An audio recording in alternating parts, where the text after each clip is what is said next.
Marco Cappato, member of the European Parliament, Radical.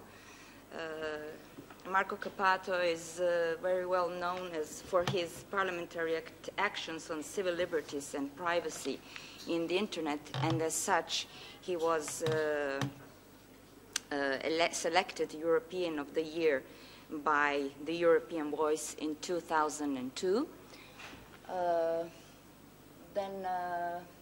Beside Mr. Marco Cappato, we have Professor Gratwell from Switzerland, who is a clinician and professor of hematology in Basel, and my special privilege to greet our guest who came from the United States, Professor Jose Bernardo Sibelli, who is a researcher at the Michigan State University and also working closely with South Korean researchers on groundbreaking study on therapeutic cloning.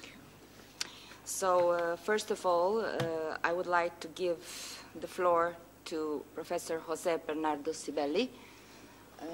Professor Sibelli, you have the floor. Well, thank you for inviting me. This is an honor to be here and be able to tell you a little bit about the work that we're doing and the work that has been done in South Korea. Just as an open statement, I thought to borrow this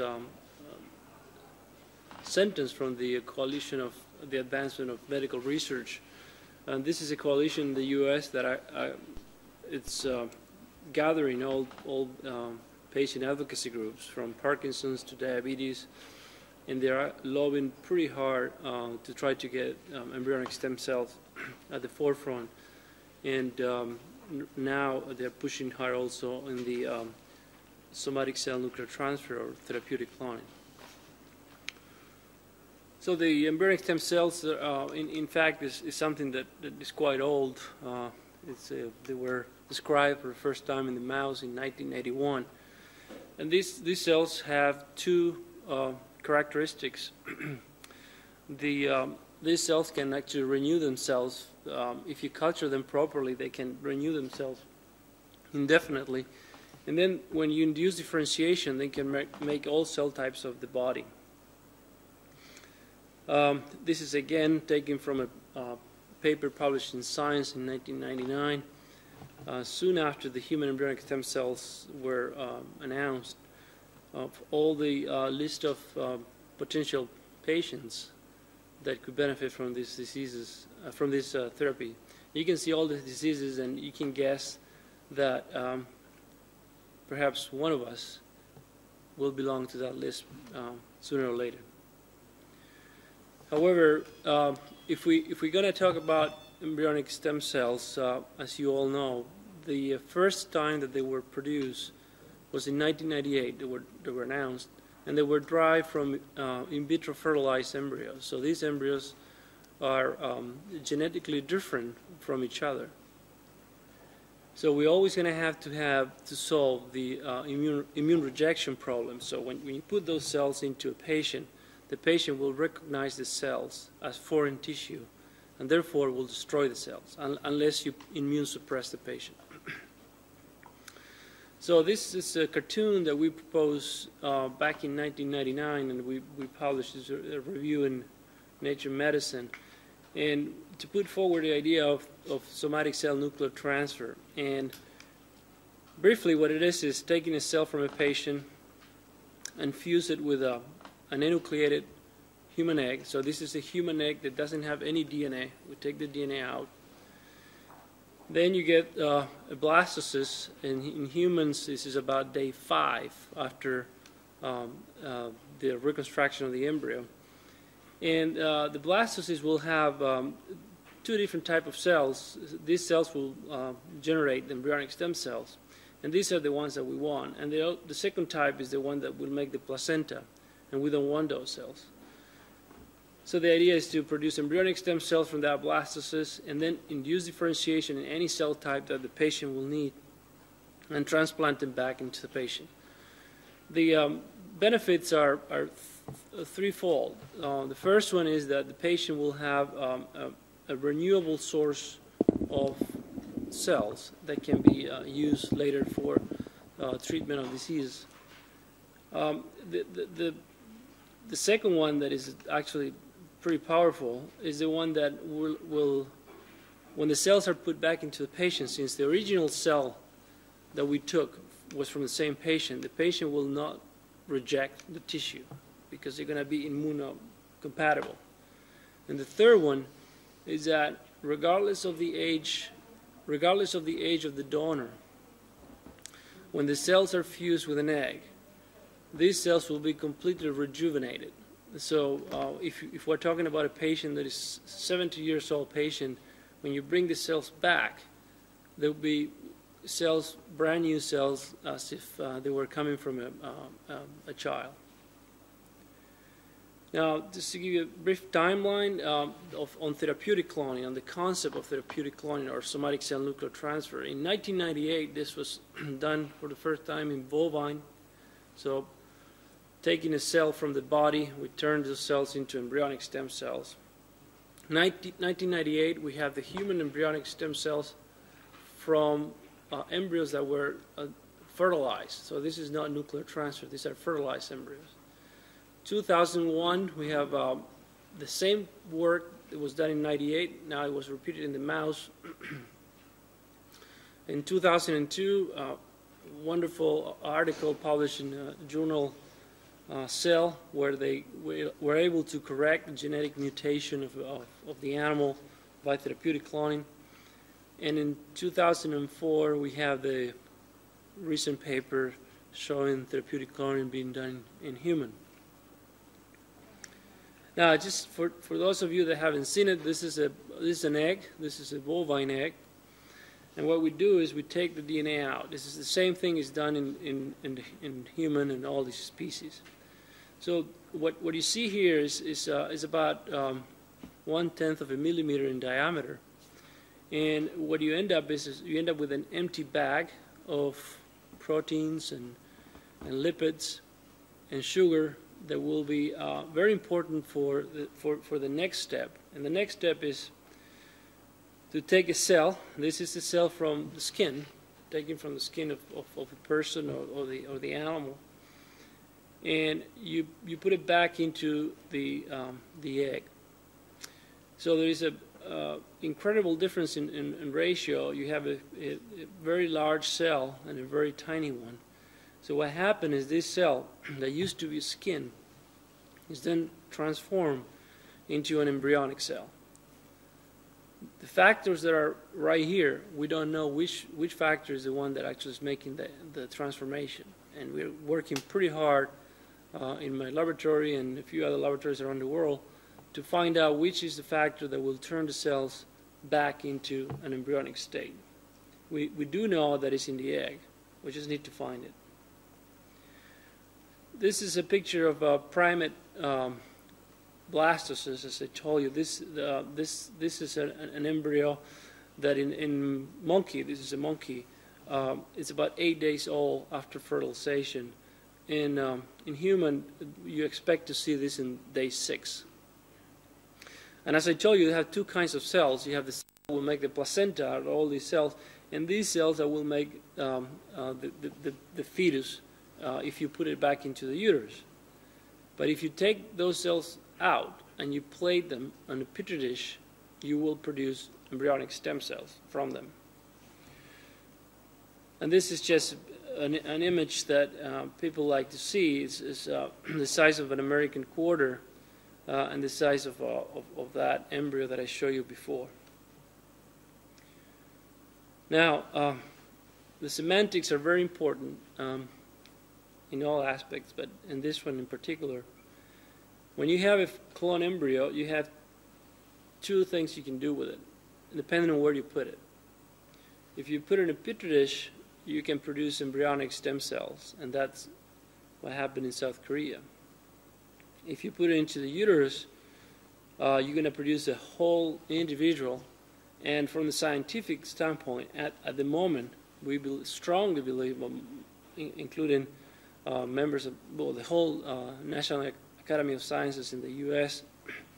is actually supporting somatic cell nuclear transfer, but is encouraging banning reproductive cloning on safety grounds. At the moment, attempting to produce a baby by cloning is suicidal.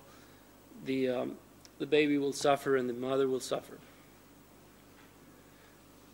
So going back to this medical applications of therapeutic cloning, this is a nice story. This is the story of a mouse that got cured through therapeutic cloning. And it was, as I said before, it was published in 2002 by a group of people at the Whitehead Institute in Boston. So what they did is they took cells from this little mouse. This little mouse is a mutant mouse that doesn't have any cells that will actually defend the individual from infection. So it doesn't have white blood cells. You can imagine it's very susceptible to any kinds of diseases. So what they did is they took a cell from the tail. They grew those cells. These are just skin cells that they grew.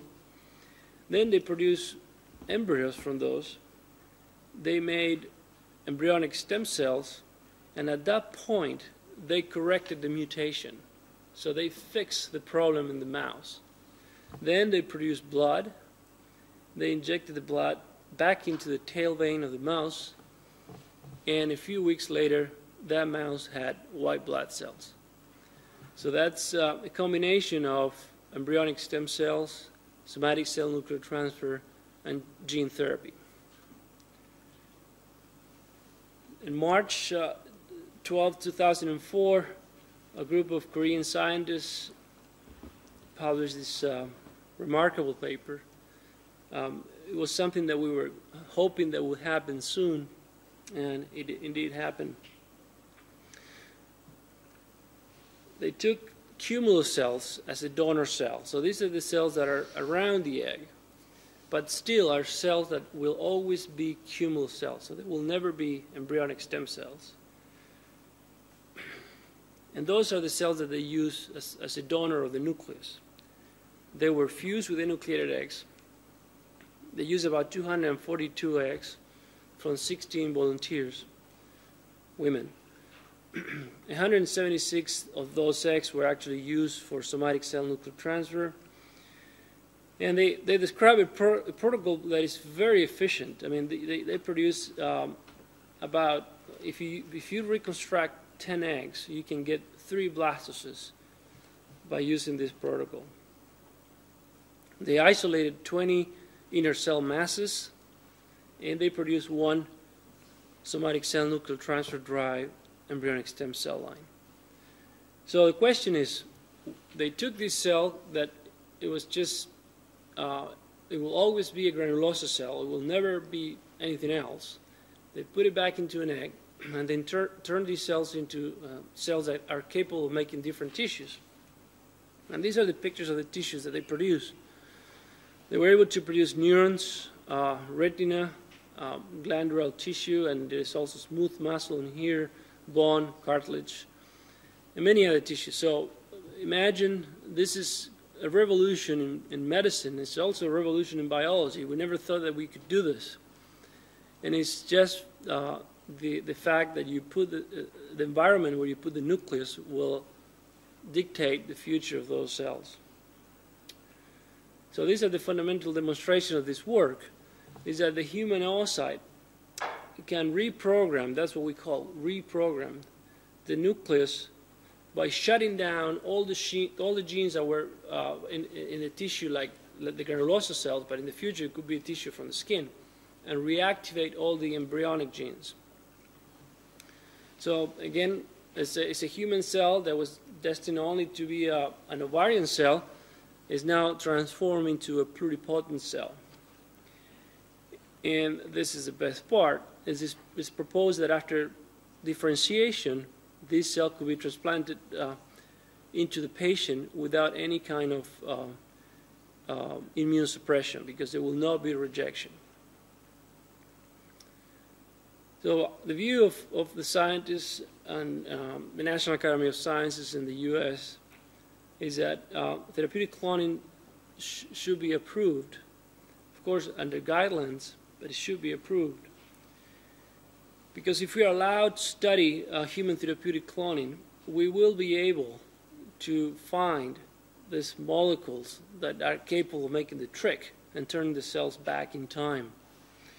So we're hoping that by understanding this process, the de-differentiation process, this will allow us to make what we call tailor-made or custom-made embryonic stem cells without the need for human eggs. So without the need of making an embryo, in the future, if we can understand how it works, we can make it in the laboratory and without using any human eggs. And I'll leave it like that. And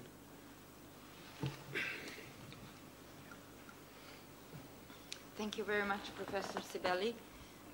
Now we are going to hear an intervention of a person who is not present in this room.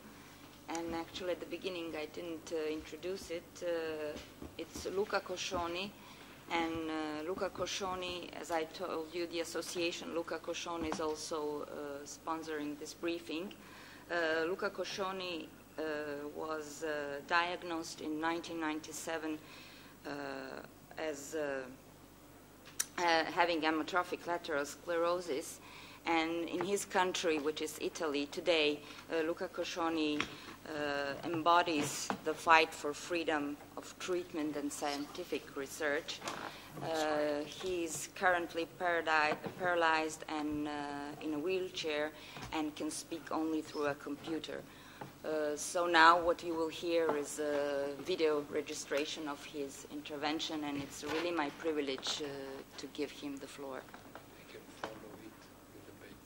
And yes, in the papers you have received on the table, you can find his intervention, so you can follow it better.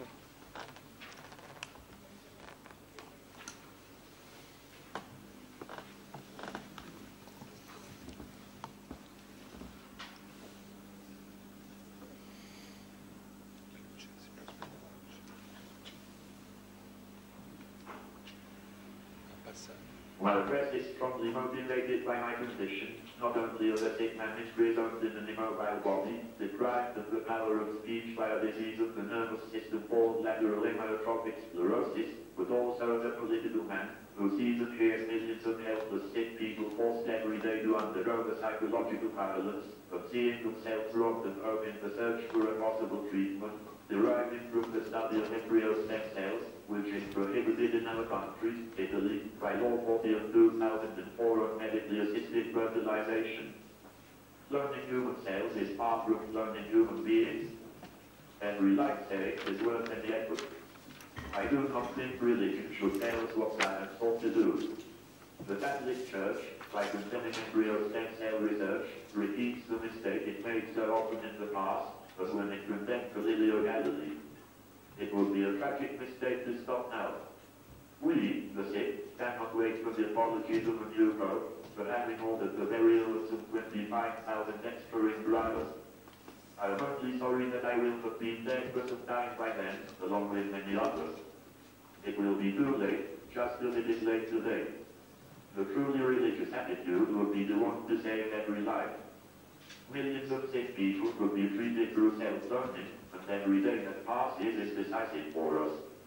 I cannot support those who, like Monsignor Elios Ricerca, Vice President of the Pontifical Academy for Life, the Vatican body that deals in bioethics, maintain that in terms of ethical doctrine, learning is one of the most serious crimes in the area of human reproduction, and the consideration that so-called therapeutic learning is also a crime, and indeed in certain respects worse, because it assumes the reproduction of an embryo in the stage of advanced blastocyst, and furthermore it is suppressed to take stem cells. From the not merely Catholic viewpoint, this is a procedure full of crimes, 2 crimes in one.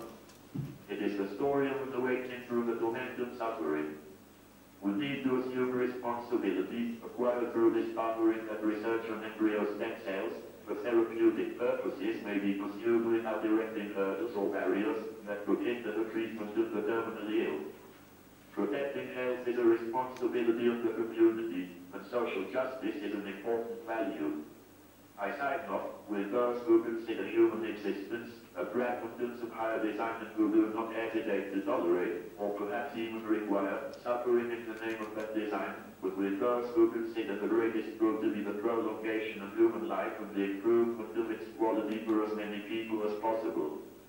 The race towards the end of suffering must not be halted in Italy in the face of the devastation wrought by a Law 40 of 2004, which condemns us to death, which cancels out our bodies, which destroys our minds. We, the sick, cannot accept, living for months and years, as spirits trapped in a theatre with only one voice, that wants the stage in line, only by a sort of blindness, and by an inner solitude that flashes violently with our indignant life, of the possible life that is being taken away from us. Silence time does not coincide with the time of our lives, our illnesses, our human weaknesses. Our present appeal to Italian citizens, to European citizens, and others not to make silence time subordinate to the times of religious principles, not to mortify, not to crucify the bodies and souls of millions of people in the name of a generic life, while actual lives are trod upon.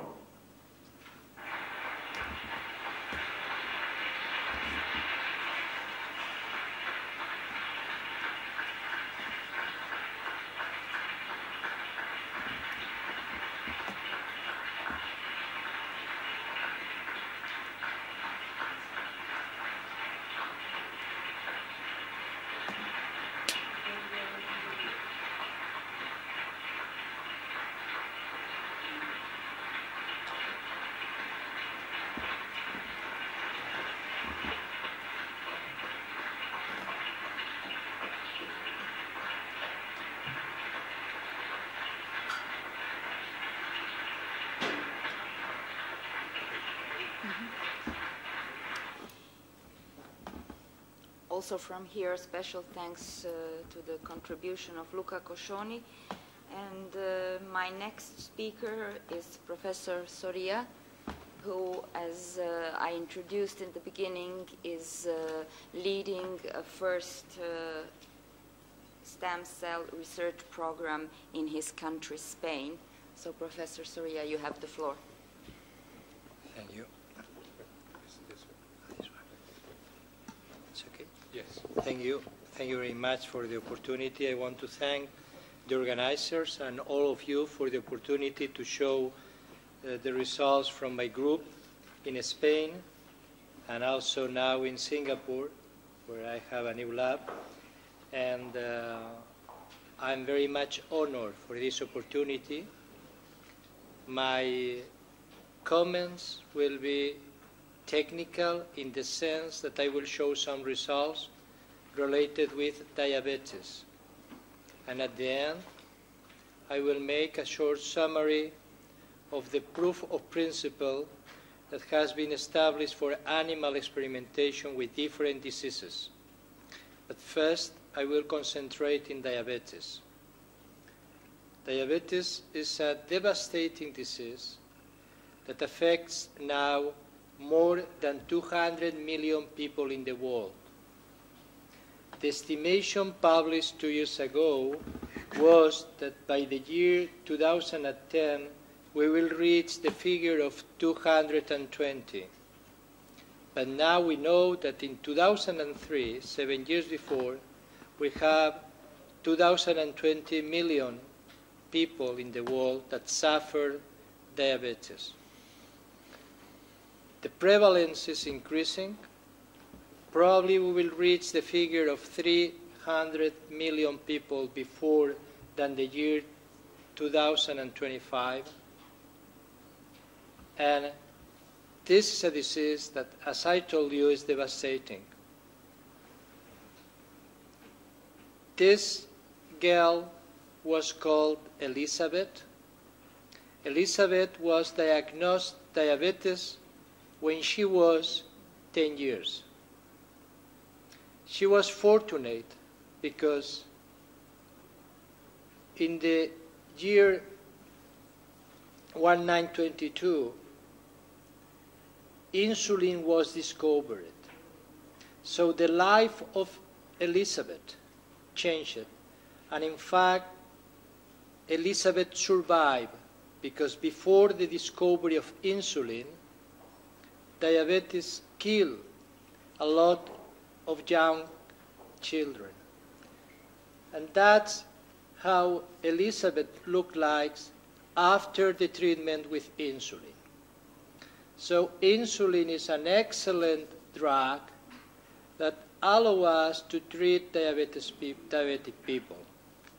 But unfortunately, insulin has not solved the complications of diabetes. Diabetes is now the first cause of blindness, kidney failure, neuropathy, high cardiovascular risk, foot amputation, etc. So there are percentage of diabetic patients that will be blind after 20 or 30 years of the disease, or will need a kidney transplantation after 20 or 30 years. So we have not solved the complications of diabetes. The only solution will be to give back to these patients the cells that they don't have. They don't have the pancreatic beta cell, which is the cell that synthesizes, stores, and releases insulin. One possibility will be organ transplantation. And that's the next calculation. So, as I told you, I come from Spain.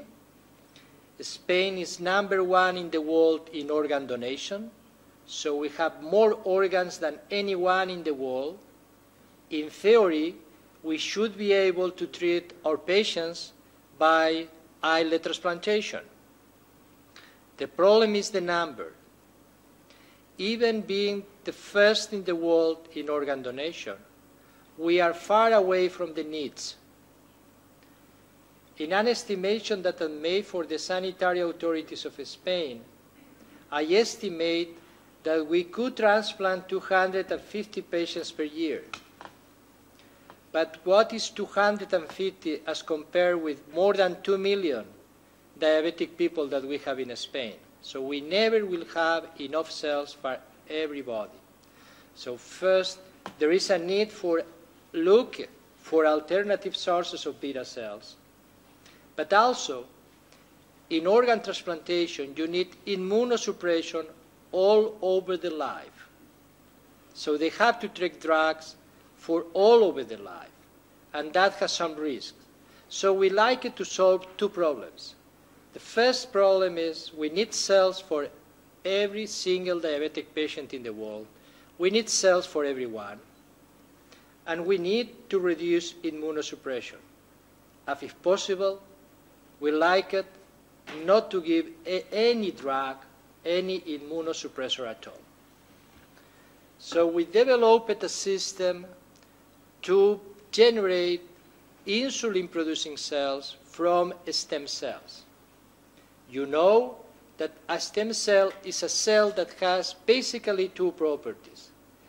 The property to generate an unlimited amount of cells, so they divide into ducts which are exactly the same, so they can generate more and more cells, and also the capability to differentiate into another cell type.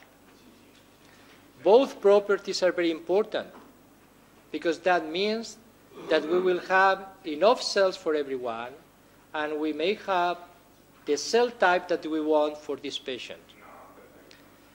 The problem appears, in theory, because we have to take these cells from the inner cell mass of the embryos, and that created ethical and legal problems in several countries. The independent, as you know, in the United Kingdom, they discussed the law some 3 years ago, and they dedicated the cover page of the Independent to the human embryo, with a sentence that is probably too strong to say that a 6-day-old human embryo holds the future of medicine. That's probably too strong, but there are certain things that are probably useful to comment. basically the idea is to take a non-differentiated cell and convert this cell into a differentiated cell. It's like the portrait of René Magritte about transforming a stem cell in the egg into a differentiated cell in the bird. So the artistic idea of transforming non-differentiated cells into differentiated cells obviously was in the mind of René Magritte, and according to my friend Sir Roy Kahn, is also in my brain, and he took this idea from René Magritte, transforming stem cells into differentiated cells. So that's basically what we did with the mouse embryonic stem cells, convincing the cells to be insulin-producing cells, with the advantage that in the animal model, you can treat diabetic animals and try to see whether you can cure diabetes in a mouse. We developed a system to go through this pathway. Obviously, the pathway, the road from a non-differentiated cell into a differentiated cell, it's a long and complex road that we still don't know all the steps.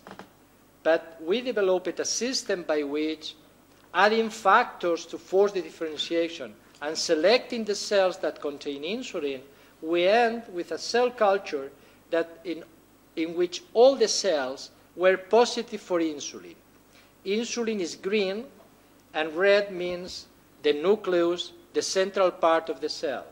And in these two cell cultures, you could see that all the cells are positive for insulin. So we can take these cells and transplant the cells into a diabetic animal, into a diabetic mouse, and see what happens with the glucose, with the sugar in the blood, which is basically what happens with the diabetic patients, that they have high blood sugar. So this is high blood sugar. And when you transplant the cells, the blood sugar goes down into the normal condition. And they also recover the weight. You remember the picture of Elizabeth? Elizabeth recovered the weight. That's a condition that happens with diabetic people when they receive insulin. But that was transplanting the animals with cells generated from embryonic stem cells. That doesn't mean that the problem has been solved, but at least give an idea that it could happen, there is a solution working with embryonic stem cells. And after this paper was published, a list of papers comes all over the world showing different strategies that coincide in part and in part are different, by which we can get insulin-producing cells from embryonic stem cells. I'm not going to comment all the details. It's only to show you that we have several strategies that more or less coincide, and we are still developing new strategies. And with new strategies, the results are much better. I will show these non-published results by which transplanting the cells in a diabetic animal, we normalize the blood glucose, but what is more important, if we remove the graft, that's something that you can do with an animal. You can remove the graft and check if the diabetic condition is rescued, if the animal becomes diabetic again, and that is true. And also we can check in the graft, in the transplanted tissue, if the properties of the tissue, and look that all the cells were positive for insulin. So the conclusion will be that we have a list of possibilities that we have to explore, that we like to explore with human embryonic stem cells and see whether we can reproduce the mouse, the animal experiments with human embryonic stem cells and see whether we can get this kind of cells. And that's the kind of experiments that I am doing now in Singapore, in which we convinced the human ES cells to be close to the liver stem cells. And this is one of the pathways that we could follow to arrive to an insulin-producing cell. basically, the idea of using human embryonic stem cells could be expanded to more possibilities. We could go directly from a human ES cell to an insulin-producing cell, or we could go through a liver stem cells. And it seems that both, at least in preliminary results, have the capability to generate insulin-producing cells. That will solve the first part of the question, to have an unlimited source of cells for everyone. The second point was immunosuppression. We like it not to use immunosuppression. And we have probably two alternatives. One has been commented before. The use of therapeutic cloning is obviously the more direct way to get cells which are fully compatible. But a new result comes from the use of ES cells, and is the capability of inducing tolerance. And this is very preliminary, but could mean that with the use of ES cells, we could induce tolerance. That means that the patient will accept the tissue transplanted without rejection. There are many possibilities open. One question that I like to respond is why we do not use adult stem cells, and we forget about all the problems of using human embryos. And I don't want to say that adult stem cells are useless. Probably they are much more plastic, much more potential than we thought before. And we know that certain cell types have this pluripotency. In the case of diabetes, no one has shown so far that they can convert an adult stem cell into an insulin-producing cell. But I like to keep this question open, and see whether there is a solution also using adult stem cells. One of the problems with the adult stem cells is that stem cells fuse with somatic cells. In scientific terms, that means that we are not completely sure that the plasticity that we thought they had before is completely true. So there is a bad news about some of the reported transdifferentiation experiments. There is a good news, is that probably fusion allows to reprogram cells. So I like it to leave the question of the adult stem cell open.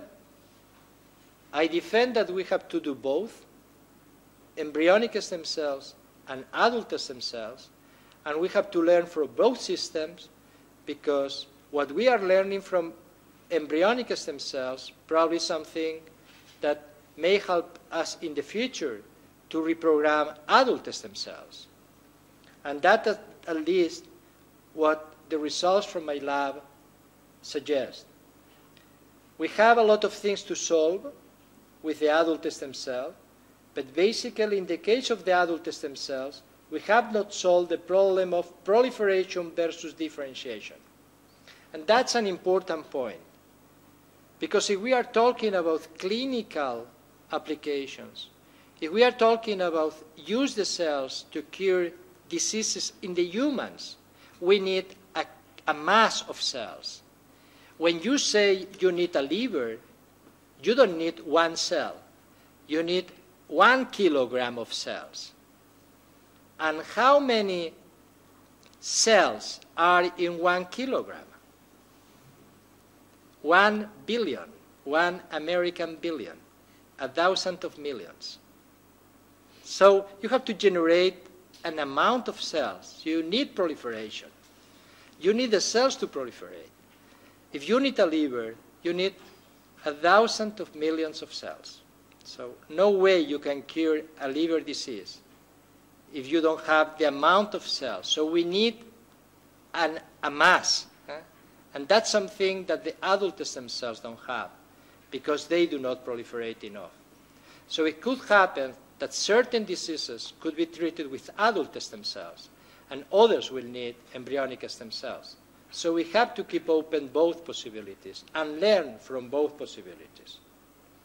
But I like it to keep the idea that it could happen that in the adults do exist the mother of all the cells. And that will be a very nice news if someone can demonstrate that has not been demonstrated yet. So we cannot take an hypothesis or a pure speculation and forbid the research on embryonic stem cells because at the same time exists the possibility that adult stem cells could be useful as well. So we have to do both, at least from the scientific point of view. So we could conclude that from the data that we have with animals, it's reasonable to postulate that cells useful for diabetic patients could be generated in the future. So that's an important reason to open the research with human embryos and the human embryonic stem cells. But I like it to finish with a list of diseases that had been treated in animals using embryonic stem cells. That's the proof of principle. The proof of principle has been established for the following diseases. There are at least 2 papers in which Parkinson's disease has been treated with cells derived from embryonic stem cells. There is another paper quoted before by José Fibelli in which a genetic disease has been corrected using not only embryonic stem cell research but therapeutic cloning at the same time. The list for diabetes is larger, and there are several groups with different approaches in Alicante, Spain, in San Diego, California, in Germany, also in NIH, in Bethesda, Washington, in Israel, which have provided enough data that the possibility exists. And also, there are at least 2 papers in which animals which have an injury in the spinal cord, in the medulla, had been treated with embryonic-derived cells and recovered the movement, recovered the capacity to move. The probability is much more open. These are the papers that I can quote directly that establish the proof of principle, but we are learning more and more. And we are convinced that the use of embryonic stem cell research could be useful for other neurodegenerative disease, but also could be very useful to understand cancer. Cancer is a stem cell disease. The tumor grows because there are stem cells inside the tumor. And we like to know more about the stem cells in the tumor because that's the only way to kill a tumor, will be to kill the stem cells in the tumor. So this is research. Nobody can warrant that at the end we will have new treatments. But all the preliminary data suggest that that's going to be very useful in treating patients. Not only the 200 million or 300 million diabetic patients, but much more millions of people that suffer degenerative neurodegenerations, spinal injuries, etc., even cancer. Thank you very much.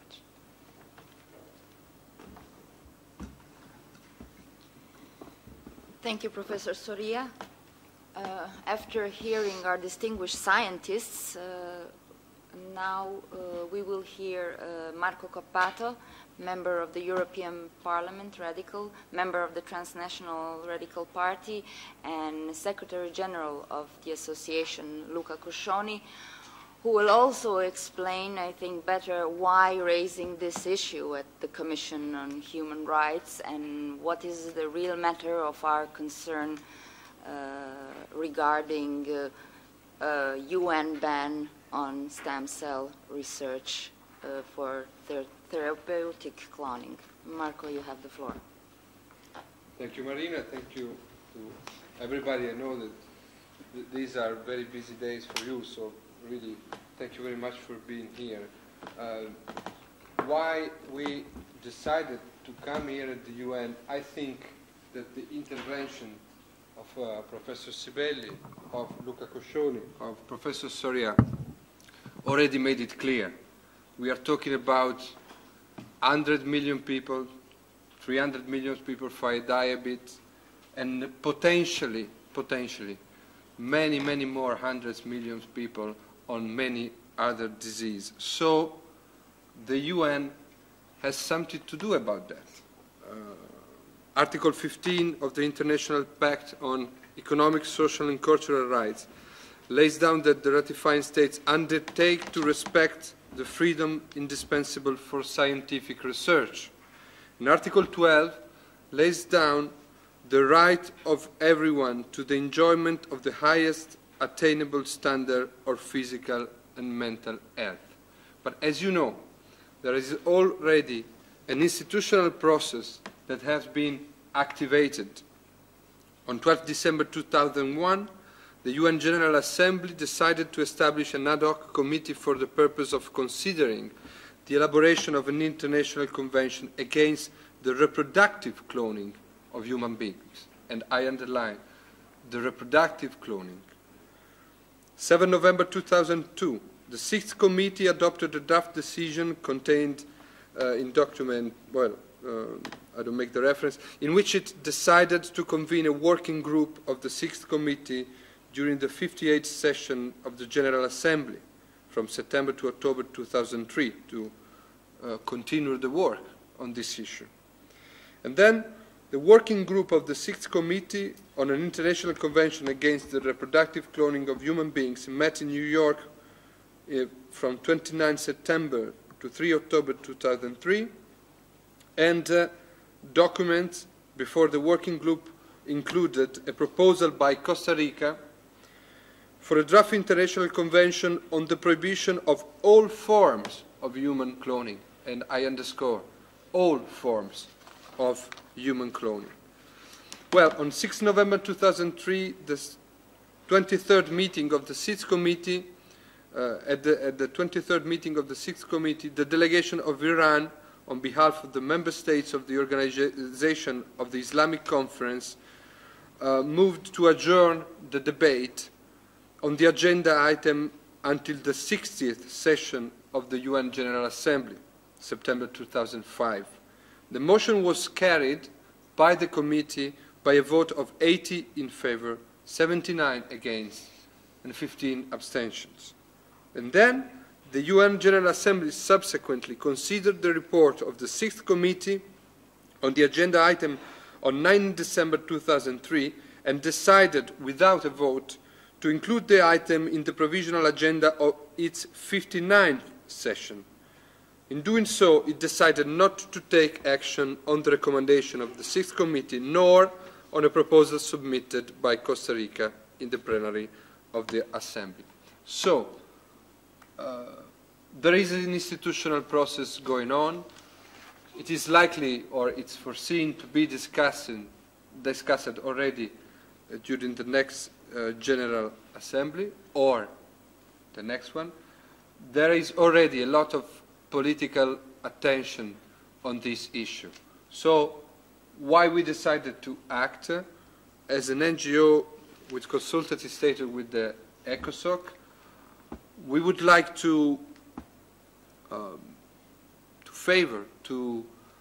help in establishing an international coalition worldwide to oppose the idea that an international regulation of this should include therapeutic cloning, a ban on therapeutic cloning. We are not against rules. I would say right the opposite of that. we are in favor of rules, and we think that a total ban that would put at the same level therapeutic cloning and reproductive cloning, for the reason that the scientists are explaining to us, would be a big mistake, would be a big mistake twice. A big mistake for the perspective of hundreds, millions, or even billions of people around the world. For this generation and the future generation, the Luca Coscioni of today and the Luca Coscioni of tomorrow. But also a big mistake from the perspective of people that would like to prevent, let's call it Frankenstein science, or science out of any control. If you have a total prohibition, there you will not be able to have any kind of control. And you will not be able to make a distinction that our guests have explained to us, how is a vital distinction and how is vital for future of science, but for the future of, I would say, humankind. And I think in saying this, there is not a rhetoric. At the European Parliament, in the European Union, we had more than 1 year of moratorium of European Union funds on research on supernumerary embryos for political reasons. So we stopped almost the possibility of financing projects for more than 1 year for political reasons on supernumerary embryos that are in any case destined to be put on the trash bin if they are not used for scientific research. So this can be the impact of politics or of bad politics on this research. This is why we are not asking to the international community to look at the other side, to completely disregard the need for regulation and even for international regulation. But if it has to be done, and it has to be done, it should be done properly. It should be done with rules and enforcing mechanisms that allow us to accept and take in consideration what science is trying to tell us. This is why a few days before organizing this briefing, and this is how we met also by email, and we met him for the first time today, Professor Gradful, and I'm very pleased that he will take the floor now.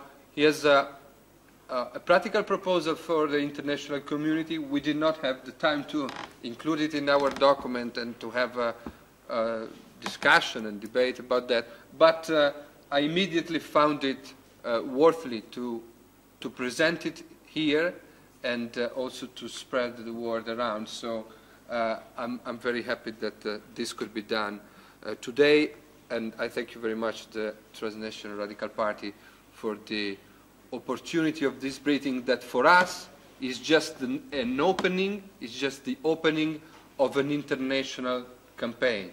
It's not just a presentation for the sake of mutual information. It's the formal opening of an international campaign. You saw a text of an international appeal, and we will try to do our best mobilizing resources, human resources, financial resources, to avoid the adoption of a total ban on any kind of human cloning like the Costa Rica proposal that could risk to happen at the United Nations level. Thank you very much.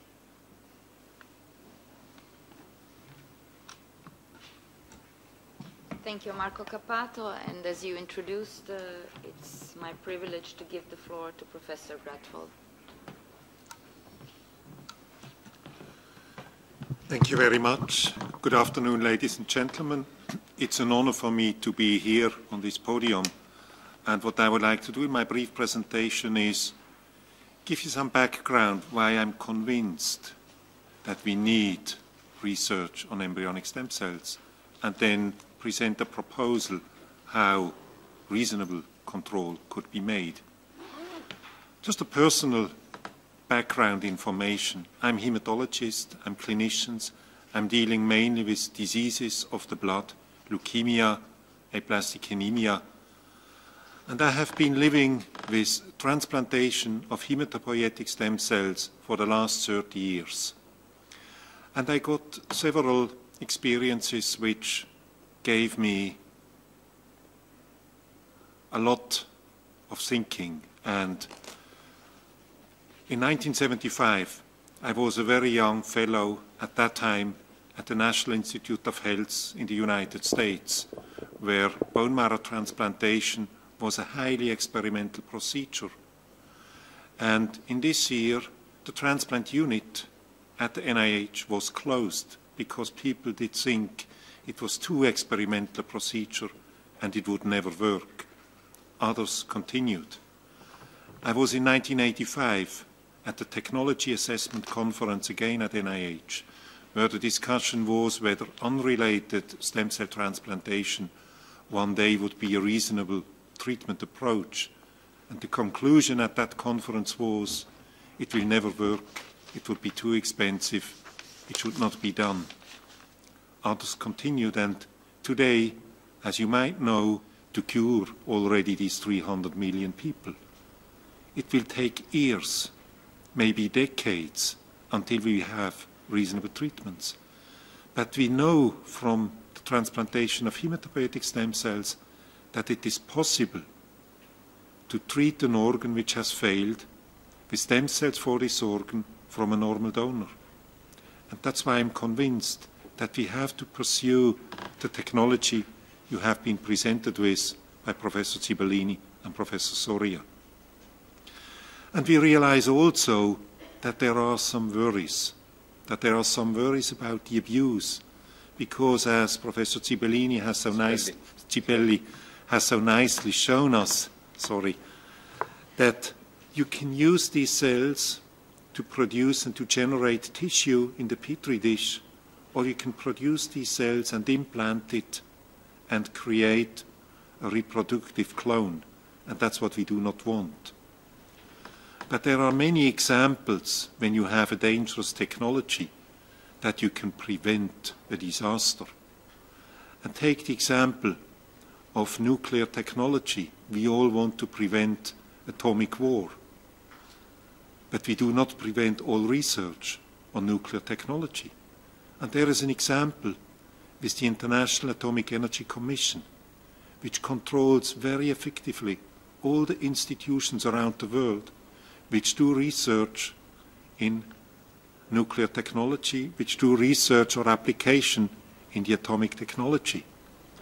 And that's why I'm convinced, and that's why we propose that there could be an instrument of an international commission, either under the guidance of the World Health Organization or under the UN guidance, which could all the laboratories involved in research with stem cells with total potential. It could be possible, and no research institution would oppose against such a control. We are used to have controls from the animal protection agencies, from whatever agencies, and that would allow research on these cells under control. It would prevent what you have heard from Mr. Cappato, that with a total ban, you would chase research into the underground and out of control. And there are ways, and that's why I'm convinced we should not plan a total banning for all cloning, but we should make a clear distinction between reproductive cloning and research on embryonic stem cells and nuclear transfer technology. And there are instruments to do that better than with total prohibition. Thank you for your attention. Thank you, Professor Gratwell. Now the floor is open to your questions, and please be free to ask our panelists.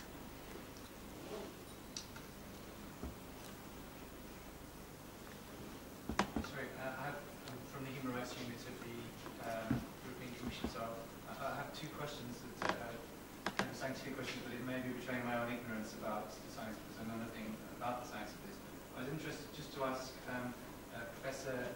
Soria's ones, you mentioned that you can get an unlimited amount of cells from stem cells. So if that's the case, does that imply that you don't need so many embryos to exploit, as it were, because you can get an unlimited amount anyway? That's probably a stupid question. That's my first stupid question. My second question is about animals. You mentioned how you've used this technology to treat certain conditions in animals. Is the opposite way not possible? Can animal stem cells not be used to treat human beings? Thank you. Thank you. There are two excellent questions. I mean, the first was about the cell proliferation and getting enough amount of cells for everyone from a single embryo. That, in theory, will be possible. But what happens is that, let's consider that this possibility goes in clinics. What we will need will be cell banking with cells typed to be compatible for this patient. So like in the bone marrow donors, we will need cell banking of families, of groups, of probably hundreds of different cell types to be used. But even in that case, we never will match exactly the needs. So if we use remnant embryos to treat patients, we will need probably to use hundreds of them to generate banks to get cells as closer as we can with our patient in terms of compatibility. So not with a single embryo, but probably we don't need 200,000 embryos. So I know that there are in Spain probably 50,000, 200,000, nobody knows exactly. We don't need 200,000 embryos. We need less embryos, but we need to prepare new cell lines. The cell lines that have been prepared so far cannot be used in clinics because they had not been done following good manufacture practice. So you need to follow certain regulations to use this product for a patient. So we have to generate new cell lines. In the case that they have to be used for patients, we have to generate probably hundreds of cell lines to do cell banking and getting cells which are closer to the different patients. So no way that we can solve with a single embryo or with few embryos. The second question is about the use of cells from another species. In that case, that was thought to be the solution some 10 years ago. Use organs from transgenic pigs, in example, that could be humanized. So we can make transgenic pigs, that has been done, in which the proteins in the surface of the cells are human, because we put human genes in these pigs to generate a cell which is close to a human cell. When we use these organs in primates, in non-human primates, we realized that we could stop the first attack, but not a secondary attack that appears a few weeks later. And now, in surgery, most of the people think that the use of organs or tissue from other species, that we call that xenotransplantation, is not going to be useful. So we cannot rely in xenotransplantation for the needs. So we have not solved, even with these transgenic pigs, we have not solved the problem of rejection. And the rejection between different species is extraordinarily strong. I mean, you kill the patient in minutes if you cannot stop the reaction. So they go and attack everything. So that's a problem.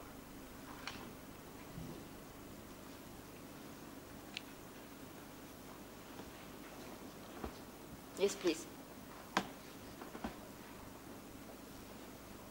Since there's been such concern about this with man, what do you feel are the main questions and problems with going ahead with use of cloning that your opponents have come to you? And are they valid?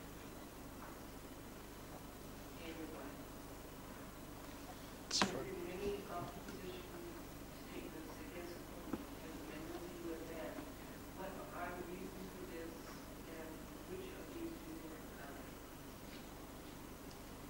want to reply? I guess I don't understand the question.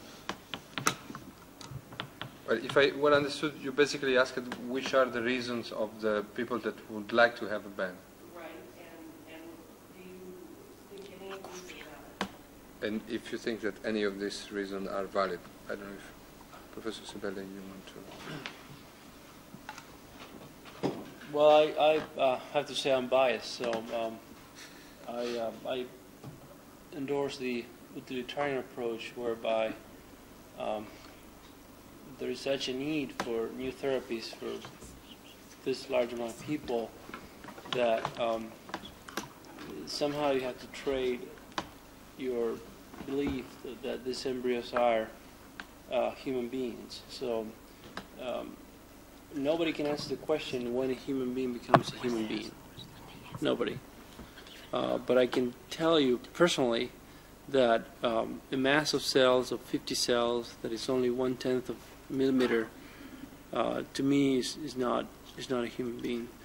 I believe that the major oppositions are coming from the religious groups, that they have their own beliefs, and those are the hardest to argue against. So you're saying that really the main oppositions come from the question when there's not yet? Absolutely. Are there any problems in terms of the way that the embryo is treated or any of this that your opponents are talking about? Well, one other criticism that we have gotten is the if we're going to go this road and we're going to have to use human eggs, there will be a great demand for or pressure on women to donate eggs for patients. But if my answer to that is that if we can increase efficiency to the point that you can get one embryonic stem cell line for a patient with only 10 eggs, I'm pretty sure that you can have a close relative, a wife or a daughter or a mother, willing to donate those eggs to save the life of the relative. Professor Gratwell. May I add to that? In a way, it's understandable when you look at a fertilized egg, which is an embryo by the fusion of the sperm and the egg, that you can consider that to be a human being at its very beginning. But as you have heard from the presentation, it's already more difficult to envisage an embryo when you have an denucleated egg filled in with a new nucleus from another cell. But if you go even a step further, as you have again heard, that if the day comes where we know the factor which reprograms the cell, you could in principle take any cell from the skin, from a muscle, and reprogram this cell. And it's hard to conceive that you should consider such a cell as a very early human being. But the point is, you could use this cell for reproductive cloning. Even if in the most legalistic way you could say it's a skin cell, I add a factor X, that's not an embryo, I can do whatever I want to do with any of these cells. If you don't have the control, you could abuse it, and it would not fall under any legal restriction we have at the moment. And that's why I think we should have a regulation which looks at the future and puts these attempts under the same control as if you deal with a fertilized egg produced with sperm and egg.